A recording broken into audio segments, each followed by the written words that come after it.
soon as it was available. So, so the Onion Knight had a comment that I thought, rings true as well, which is that the supplementary stuff can get overly complicated.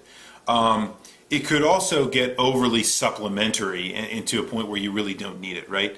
So because the fundamental question of what I could really be looking for here is, what is art, right? Because if you ask a director what a movie is, they'll say, okay, this is the cut of the movie that is what my vision for it was at the time.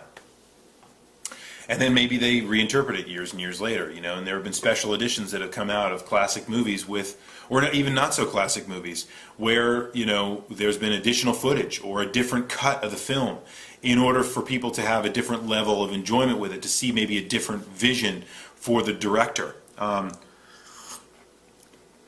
That can get overly complicated. I think at the end of the day, most people probably produce what they produce because it is kind of you can put an exclamation point at the end. That is the work, right? And anything that outside of that work is not really that important, or could really overcomplicate what the work really stands for. Art is always allegory, so we're always taking pieces of it and going, okay, how does this relate to me, or why does this make me laugh, or any of those kinds of things, and that can get overly complicated as well. So once you start putting in alternate reality games, and once you start throwing in huge websites with all kinds of very flashy content that's just incredible, and very big production values and so on and so forth, I think it can get overly complicated. I agree with the Onion Knight on that one. Sonic Rose really brought up a topic, and several of you talked about this later on in more robust way than she did, but the idea of a community coming together around a particular subject matter or around a particular thing, right, is just awesome. And I think that has been one of the best and singularly best innovations of Web 2.0 and the whole Facebook, Twitter kind of era. It really is very interesting to see how that kind of stuff has played out. Now, like for example, when I was watching Lost, it was great to get together with all my Losties, the friends that I had that watched the show, and to review what people on the internet were saying about the show after I had watched the episode and kind of taken it all in myself and created my own theories. And it's no secret that one of the biggest reason I created the Weekly Wringer was to help foster, I should say, this community that we had created here at Clan of the Grey Wolf, and foster it in a way where you guys could come back again and again and actually see new stuff on the site fairly regularly. And that's why it's here. I want to be a community, and I get no better thrill, right, than when we have an event like the marathon, and I feel like I know you guys that comment on the Weekly Wringer, right? Now, Rue has a little bit of a different audience than I do, and with the 16-bit gems, obviously, it goes out to a much wider audience than just clanofthegraywolf.com. So, I think he's a little bit more detached from his fans sometimes, and people come up and say, "Hi, how are you?" and he's a little bit like, "Huh?" But as soon as you guys, if any of you see me, or if you're in the marathon, whatever, as soon as you say your username to me, all of a sudden I go, bam, I know so much about you guys, because we've been a part of a community now for over a year. And I just think that's great. The community itself is very, very important. So it gives us a kind of sense of identity. I'm glad that all of you guys identify with the Clan of the Grey Wolf as well, right? But, we all talk about stuff we love. So if the Clan of the Grey Wolf didn't talk about stuff that you love, then you wouldn't watch it anymore, right? But, hopefully we do, and hopefully you guys can continue on. But that goes to show you how supplementary material from and that's a little bit of a stretch as to what I was pointing to. But I love the idea about how communities can form around a thing that is just awesome. For example, I know Game of Thrones was one of the things that got mentioned later on. And Game of Thrones has a TV show community. Game of Thrones, or Song of Ice and Fire, whatever you want to say, right, has its own kind of online community. And they're kind of, a couple people talk to, they kind of, mingle with each other, as it were, and find some really interesting kind of intertwined, not only story and background, things like that, but people with very common interests in the narrative. And I think that's really cool when you start seeing all these people come together in a community kind of way. Let's see. So the other thing is, and this was, I thought, a good one. Lucktacular, one of our new commenters, talked about the rumor mill for video games. Kind of the replacement for the Nintendo Power, as it were. The 24-hour news cycle. It's no secret that I used to be a very, very big fan of Joystick, where I would watch every day, be going at least once a day, seeing all the top news in video gaming. You might go to Gizmodo, Kotaku, any of these other places that talk about these kinds of things, and just see what kind of stuff is going on. Right? It's a 24-hour news cycle. It's happening all the time, and so in some ways, the supplementary material is there. It exists in ways far beyond the TV show or the movie that you went to see or the video game. Because once those things are over, you can kind of feel a little bit empty. And I know that's the way I feel. I walk out of a theater and I go, man, I wish that didn't have to end there. I understand the director had a vision, but I wish it didn't have to end there. You can go and jump right in to any of that other content out there and feel like you're still going on. You're still finding new ways to interact with the content, and I think that's fantastic.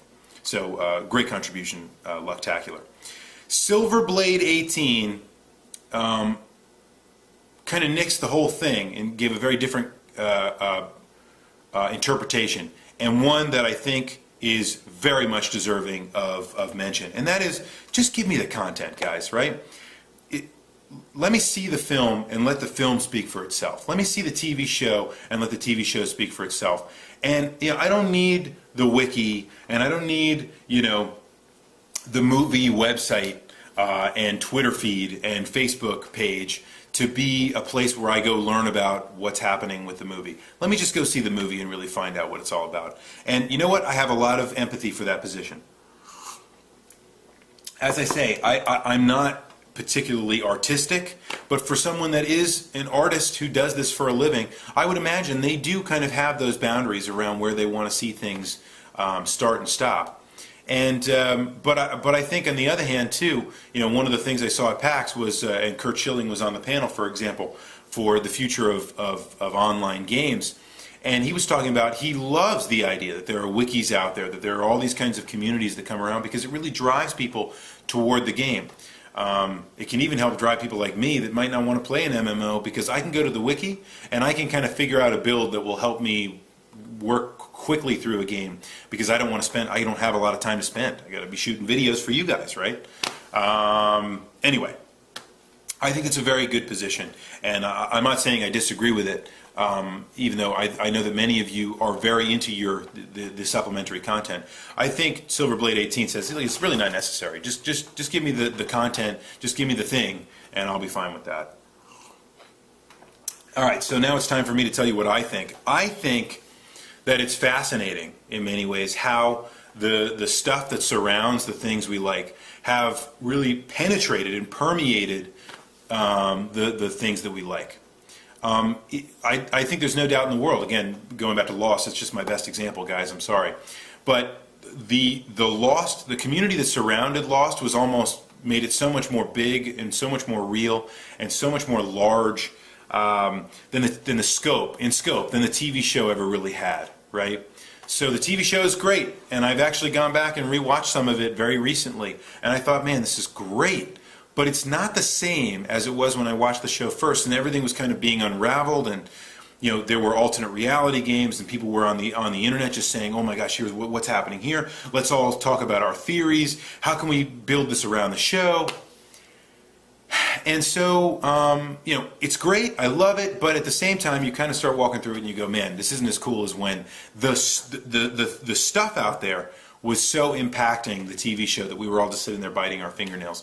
I think that's true of a lot of games, TV shows, movies, even sporting events or sports, right? So I actually think it can be a great thing.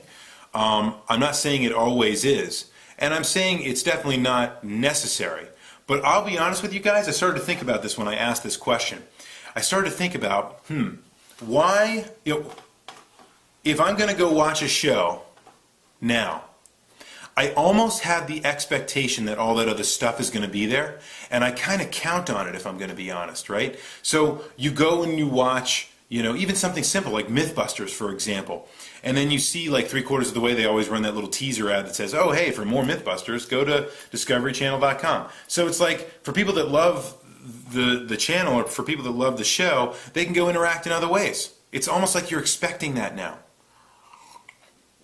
And I have to say, if stuff like that didn't exist, I would almost be disappointed, because you really want to be able to go in, enjoy something, and then I expect now to go out there and really talk to other people in the community, or what have you. And so I think it's just awesome, and I think it's been great, and I like to see these kinds of things continue to expand. Although I have to say, it is very possible to get overly complicated. As the Onion Knight said, but also it is possible to be, too, I guess, willing to release information that's important for the story. Like some of you said, it was spoilers to watch the trailers these days. Sometimes trailers are just way overrated, right? And you watch it and you just go, man, I know nothing about the game because of this. It's cool. I see some people jumping around hurting other people, but this doesn't look like something I want to be a part of unless they can show me a compelling reason why the game is good. So, I can see it go both ways, but by and large, I really like this stuff, and I think it's great, and I'm glad that we have it. Even if you go back and watch the retro shows, I find that to be great now, because you can go and join the Wikipedia groups, and you can go join the other forums and stuff like that. So now that Mr. K can go back and watch Next Generation, even though I know he is a tremendous expert on the show already and doesn't need anybody else's help, we can go back, watch the Next Generation, and then go find episode guides and funny little IMDb quirks and stuff like that about the episodes, and enjoy it all the more, right? Little trivia fun facts, those are always really cool things to know. So for people like me that are really, because they got an OCD geek like Astolia, we are in great shape for all that stuff. If you're not, you're probably not going to enjoy any of that side stuff. I will say this too, though. Here's one thing that really aggravates me. I wanted to go find, this is interesting, a buddy of mine, we were looking for the PC requirements, minimum requirements for Diablo 3. So the first place I went naturally was the Diablo 3 website. Up flashes this gorgeous site with all kinds of stuff, and it's just massive, and it's graphic, and it's got music, and it's just flashy and beautiful. I clicked on like 3 or 4 different things and could not find the minimum PC requirements, which you'd think would be pretty important if I were going to buy the game. I actually ended up going back to Google and just typing Diablo 3 PC requirements. And maybe it took me back to that website, but it took me to the specific page that actually told me. Why is it that I need a search engine to go find it with these sites that's supposed to tell me so much about the games? You'd think that was rudimentary. That is, I think, case in point with the Onion Knight's comment of things getting overly complicated. These websites now are just massive, they're beautiful, they're huge, but in some ways I just want to get to what I want to get to. I don't need all the flash, I don't need all that kind of stuff. Just give me a trailer, give me some information about the game, help me connect with the community, and then let's move on with our lives. Maybe that's just me. Anyway, onto the question for next week, which is a topic we definitely spoke about at PAX, and a thing that I think many of you will find very, I think very compelling to talk about, and I think you probably all feel strongly, at least one way or the other, on this. And I should also mention I'm going on a trip in 2 weeks time, so I'm hoping that I can get a video done before I leave, and maybe do one before I come back, or whatever the case might be. But in any case, just know that that's out there. If you don't see a video right away, that's what's going on. All right, so at PAX East, one of the prevailing themes of PAX East this year, I had no idea about this before I came in. I just kind of picked the panels I wanted to go to, and lo and behold, I think one of the biggest movements right now in retro gaming is preservation, conservation, and archiving of the games that we all grew up with and know and love.